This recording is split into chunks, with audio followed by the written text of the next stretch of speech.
What's up, guys? Koma here, and today we finally got the abilities tuning preview for the final shape. So it states here updates to a large portion of Stasis ability suite, including new keyword Frost Armor, which I'm super excited about. Near future of Well and Ward of Dawn, and ability and a subclass by subclass breakdown of changes to abilities, aspects, fragments, including but not limited to those with Prismatic. So starting off with probably the best, if I do say so myself, Stasis. So Stasis has been kind of left in the dirt, and doing so, they're really bringing it back. First of all, with Frost Armor. So Frost Armor is that similar of Woven Mail. And it says you are fortified by layers of durable stasis matter, reducing incoming damage. Frost Armor damage resistance grows stronger as you gain additional stacks. Reduces PvE, reduce damage from PvE combatants by 4.5% per stack, and enemy players by 2% per stack. So effectively, this is Woven Mail, but it's reduced ever depending on how many stacks you have. So I'm not sure how many times you're going to be able to stack this. I would assume maybe 3, considering that'd be 8, 9%, and then it would go from 9 to 13.5, I think, percent.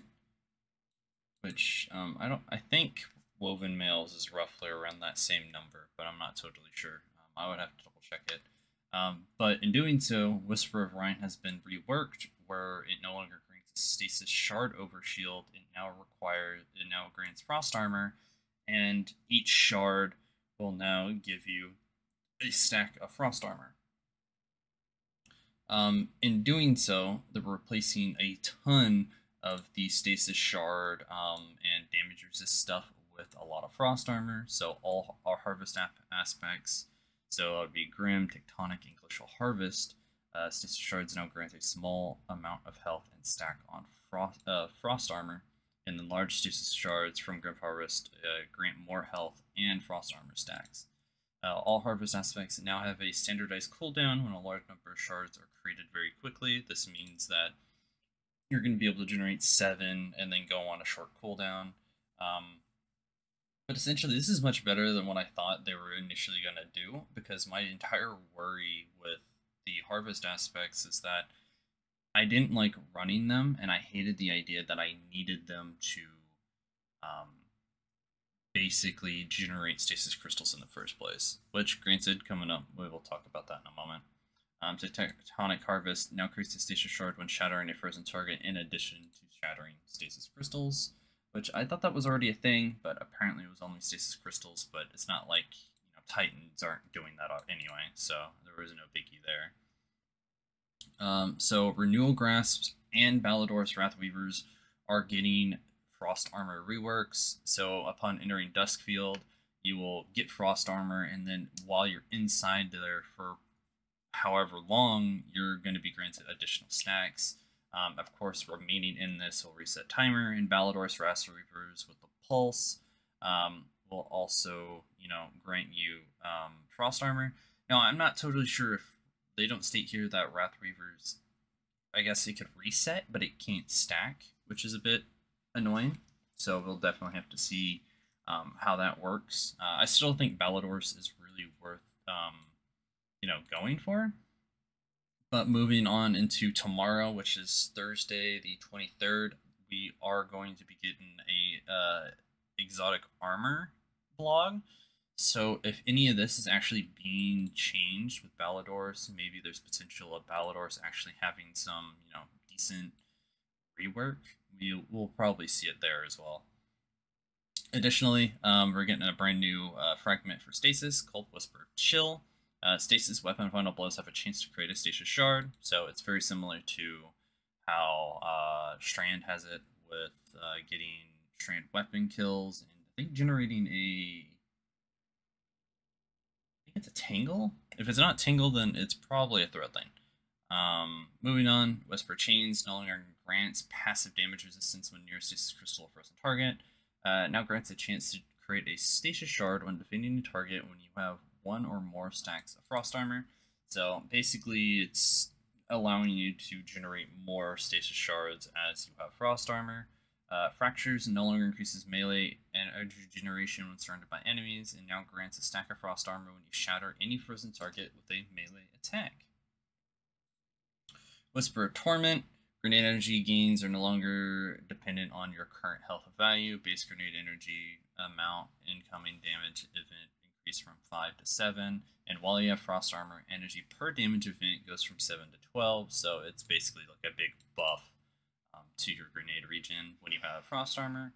And finally, one more brand new aspect, Whisper of Reversal. While you have frost armor, dealing or receiving physical melee, i.e. not projectile melee, damage slows your victim or attacker.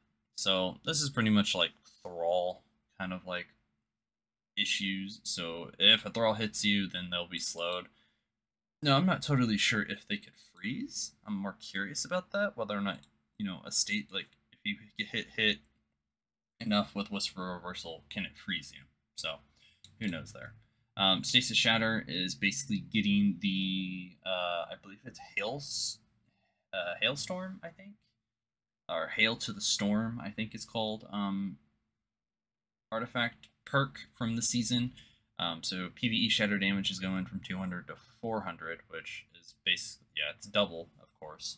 But I think that is similar to what is going on. And they fixed a few issues about auto shattering, being hit on bosses, 2 instances of shatter damage, and fixed an issue where players in active super would show immune damage flyouts when automatically breaking out of stasis freeze.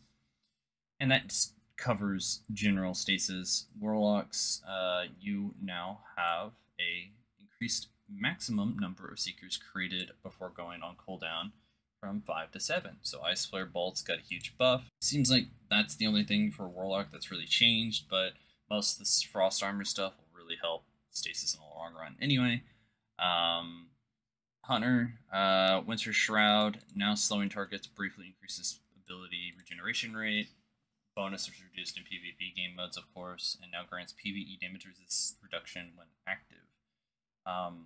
Part of me just thinks this should probably be like a stack of frost armor, but I'm not totally sure here. I just don't know why they would just do PvE damage reduction and not just give frost armor at this point. Touch of Winter, glacial grenades, Touch of Winter are getting an extra crystal, and it takes 0.25 seconds to generate the Glacier Grenade Ring. Cold Snap Grenades no longer chains an additional time while Touch of Winter is equipped. Instead, Seekers now duplicate when they freeze a target.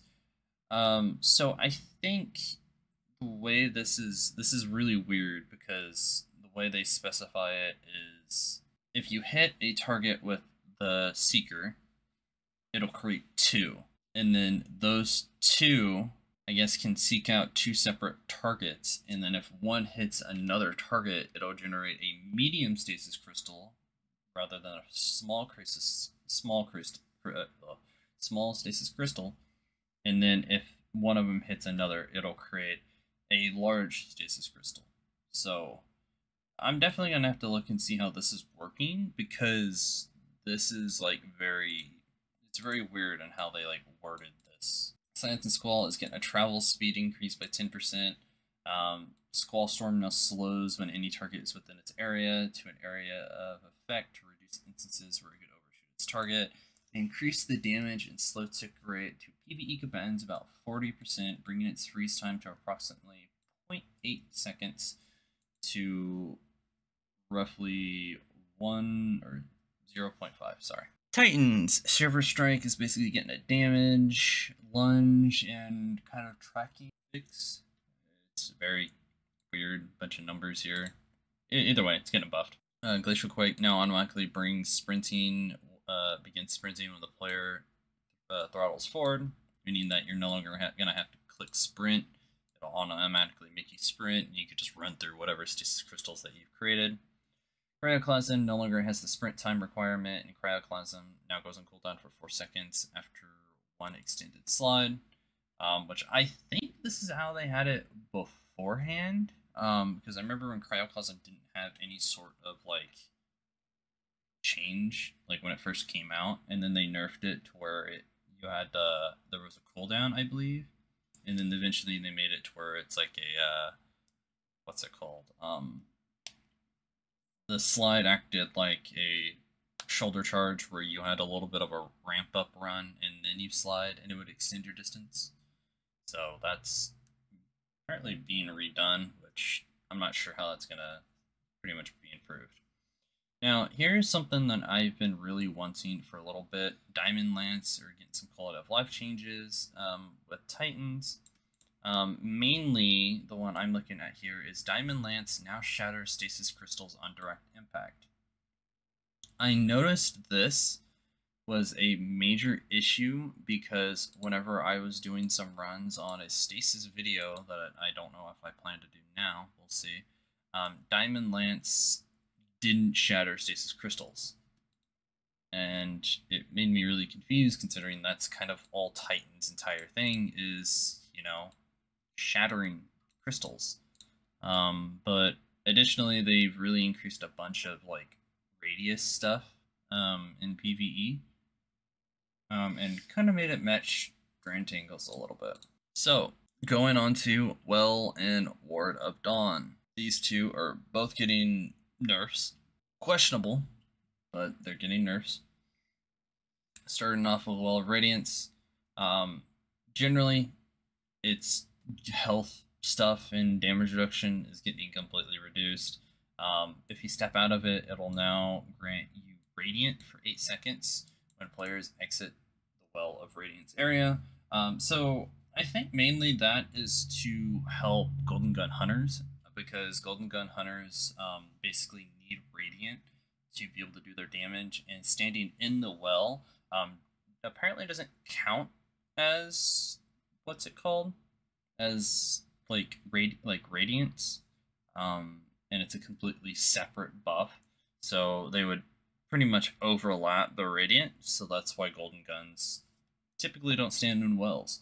And basically they reduced player survivability while standing in the Well of Radiance aura, reduced healing per second from 100 to 50, basically matching restoration times 2, increased heal on cast from 440 to 300 points. So this means initially setting the well on the ground heals more than actually standing in it does. Reduced damage resistance versus non-boss combatants from 40% to 20, and boss combatants from 40 to 10. And then damage to enemy players is, or damage from enemy players is unchanged. The maximum number of orbs has also been increased from 4 to 5, so you can still generate a good amount of orbs. And then going on to Ward of Dawn, which seems to be the most weird one to me.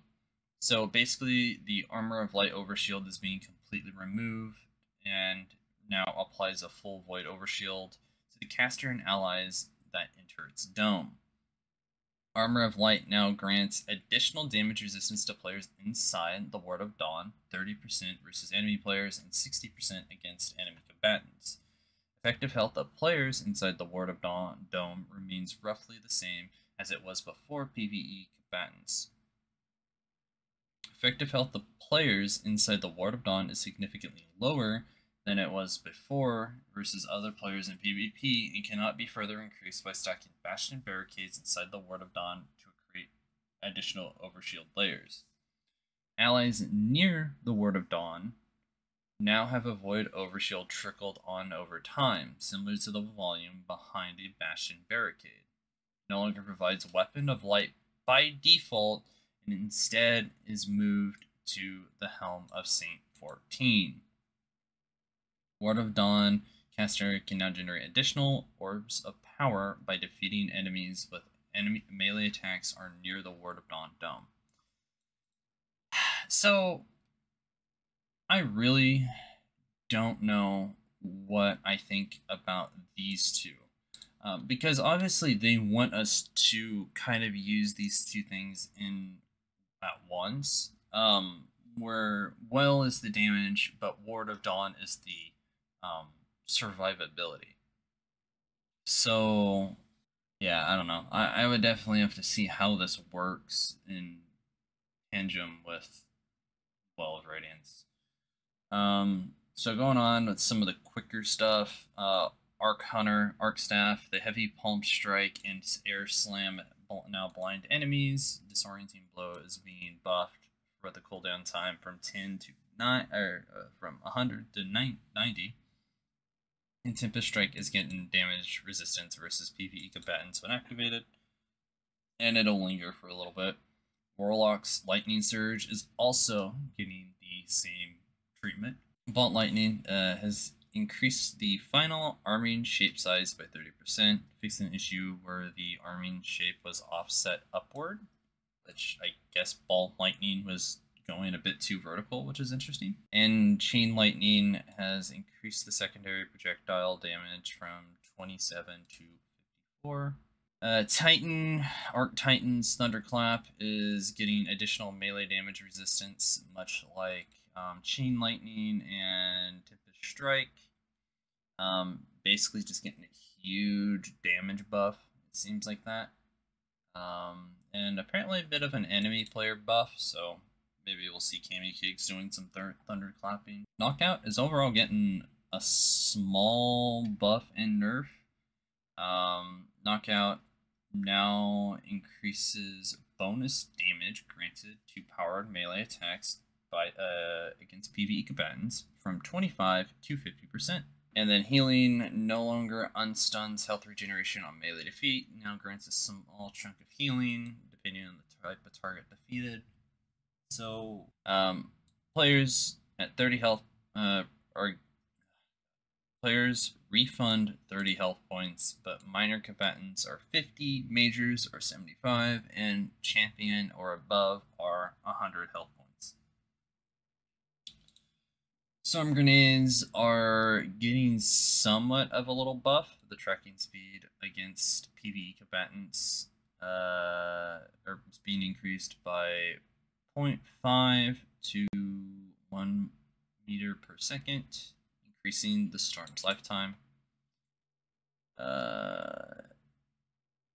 Touch of Thunder, Lightning Grenade now applies jolts on the first damage event rather than prior. Arc Grenades, Storm Grenades increase damage by 20%. Touch of Thunder's variant damage is unchanged. Skip Grenades increase damage versus PvE combatants by 15%. Arc Bolt is also 50%.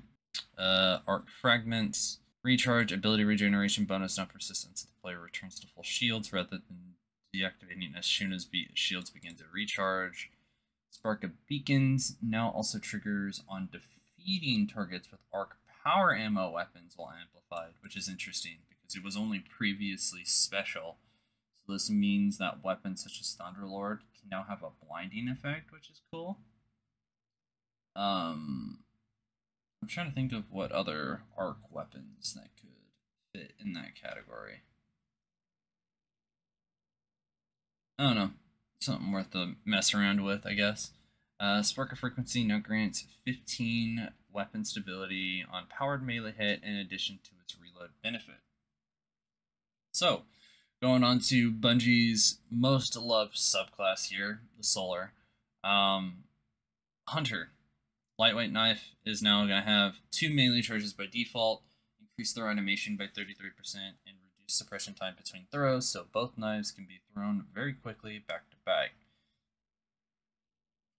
So apparently the melee charge does not stack with Ophidia Spade. Due to the exotic's unique energy recharge behavior, we'll be monitoring this and evaluating how things are playing once things go live. I don't think I'll still ever use lightweight knives, but this is interesting.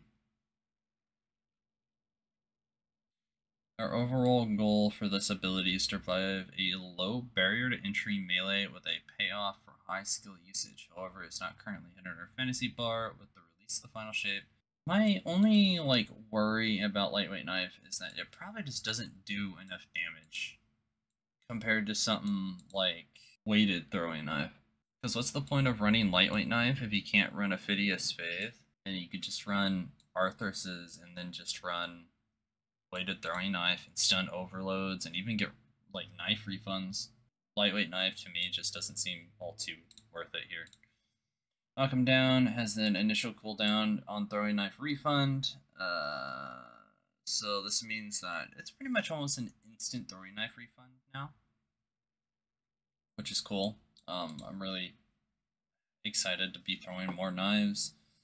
Golden Gun Marksman is now getting the strength of orbs created on precision hit to basically be reduced because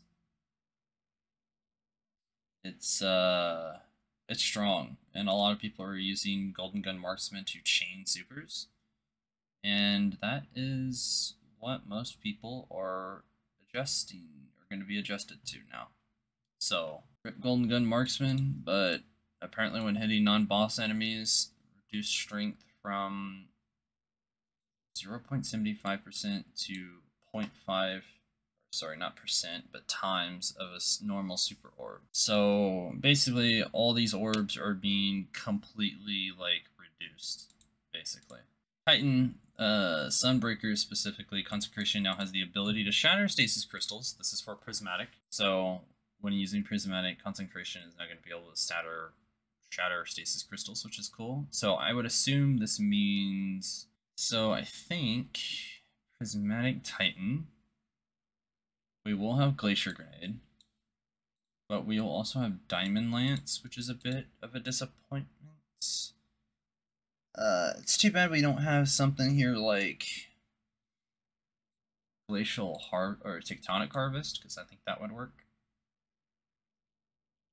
Oh, but then again, we'll have Knockout Consecration, which might be the go-to for Prismatic Titan. So yeah, I think that might be the go-to here, is just running Consecration with Knockout, and then you could run Glacier Grenade for shattering with the melee. So that might be cool. Then I think I would only ever run the super with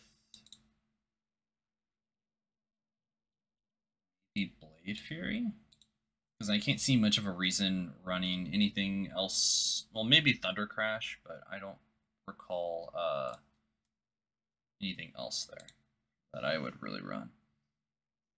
And then Ignitions generated by Consecration now deal 20% additional damage to PvE, so this is basically making Consecration really strong outside of Prismatic, which is cool. Hammer of Soul, which I believe is just the super, yeah. Increased projectile submunition count when Soul Invictus is not equipped as follows. If the projectile detonates in 0.7 seconds of its lifetime, it now creates 4 shrapnel munitions up from 3. And if the projectile detonates after the first, after the first 0.7 seconds of its lifetime, now creates 6 up from 5. When Soul Invictus is equipped, only 3 shrapnel submunitions are created regardless of flight time. Shrapnel submunitions now deal additional damage when Soul Invictus is not equipped, damage increasing after the first 0.5 seconds of the projectile's lifetime. Basically, the longer the hammer is in flight, the more hammers that will basically be spit out of it, and if you're not running Soul Invictus, your damage is going to be somewhat increased as well. So, very interesting there. And then Swarm Grenade just got increased, and Linger Duration got increased, and damage got increased as well, and PV combatants by 20%. I don't know, I never used Swarm, so I'm not much too crazy into that one. Void subclasses. Hunter Snare Bomb is now a lingering duration smoke. Well, it's always been this way, but they increased it from 3 to 5 seconds. Now applies small damage over time to enemies in the smoke, which increases in strength the longer they remain in the smoke. So, pretty interesting. Trapper's Ambush, lingering duration of smoke from 4.5 seconds to 6. Now applies snare bombs, damage over time to enemies caught in the smoke. fixed an issue where trackers ambush smoke effects could be obstructed by ground geometry. That's weird. I never knew that was an issue. We're updating stylus execution to allow its weaken effect while active to be applied by glaive melees. And yeah, so stylus execution, you can do that now. I didn't know that was the thing it couldn't do, but there you go. Shield throw. Shield throw being, yes, it's being pulled into, what's it called? Into prismatic, which now that I think about it, it doesn't mean that you need to run hammer strike. You can run whatever melee you want. So I might actually run shield throw simply because I think shield throw gives an overshield. Assuming we don't have any frost armor or woven mail going on in prismatic, that could be another good uptime. So we'll definitely have to see what that does, but if not, I'll probably just run Thunderclap or maybe Frenzy Blade. So the bounce is increased from 4 to 5, and then maximum lifetime is up from 3 to 4. Now increases tracking, shape, size, and strength after each bounce, increasing its ability to consistently find a new target. My bad. Slightly increases gravity and decreased thrust speed with each bounce. And then increased damage versus PvE targets by 20%. Offensive bulk ward is getting some little reworks. Basically, it can now only extend Void Overshield's timer to its maximum duration. The normal maximum duration to prevent issues where a player can be in a bad timer state. Now regenerates a small portion of active Void Overshield for each melee defeat.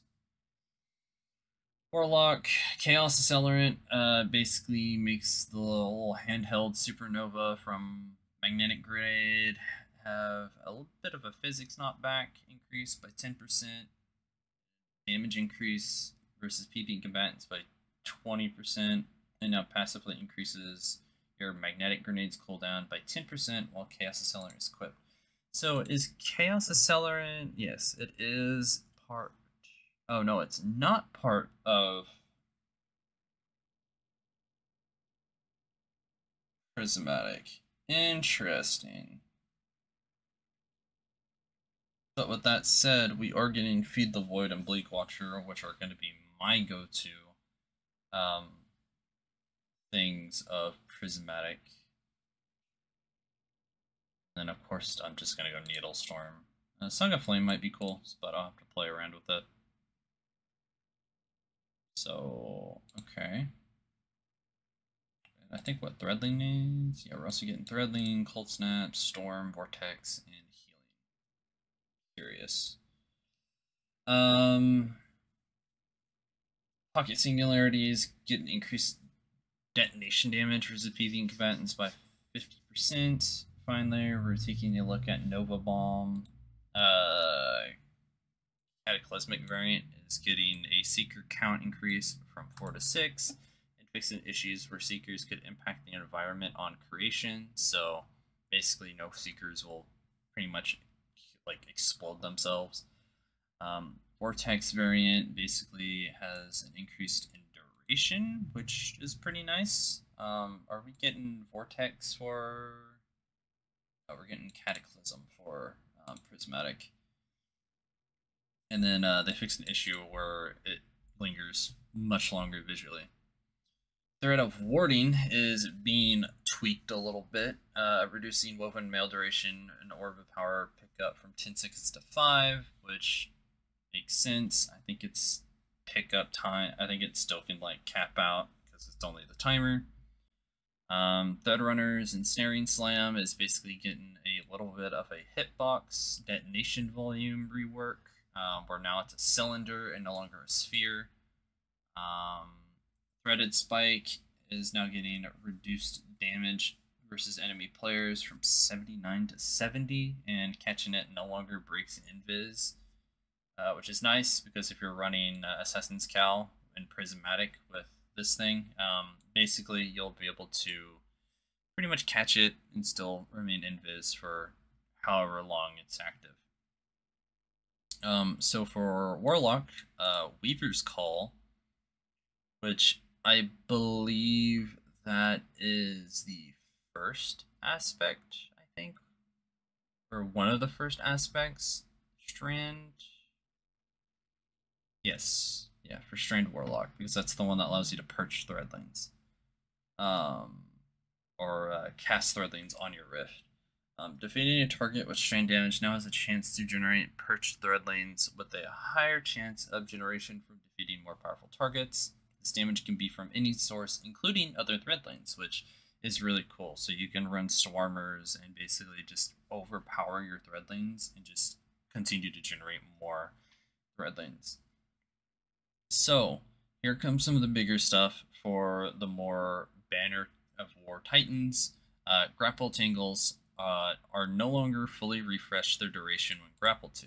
Now, instead, increase their duration by a maximum of 5 seconds per grapple, reducing it to a maximum of 1 second added after 5 consecutive grapples to the same grapple tangle. Basically, you can only cap it out at 5 additional seconds on top of its normal duration.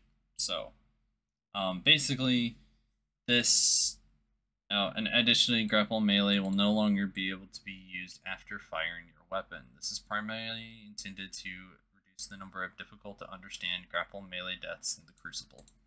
So, overall, it looks like that Titan's Banner of War kind of like, melee stuff is gone, it seems. That being said, Into the Fray is also getting melee energy regeneration scalar reduced from 4 times to 3 times in PvE activities, but remains unchanged in PvP activities. And Banner of War is getting some exotic nerfs. Basically, Banner of War is getting time reduced from 30 seconds to 24, which isn't that big of a deal. But melee, glaive, and super bonus damage now have dimension returns with Synthoceps as follows, where melee bonus is decreased from 1.4 times to 1.15 times. Glaive is going from 1.25 times to 1.125 times. And super bonuses are getting decreased from 1.4 times to 1.2 times. And kind of follows the same thing with Wormgod Cuirass. And finally, Frenzied Blade reduced the forward offset of melee lunge targets from 0.4 meters to 0.18 meters. So overall, lots of changes. I'm more excited about all the stasis changes, as this is what I've mainly been waiting for a good portion of like the last year, because there was a video.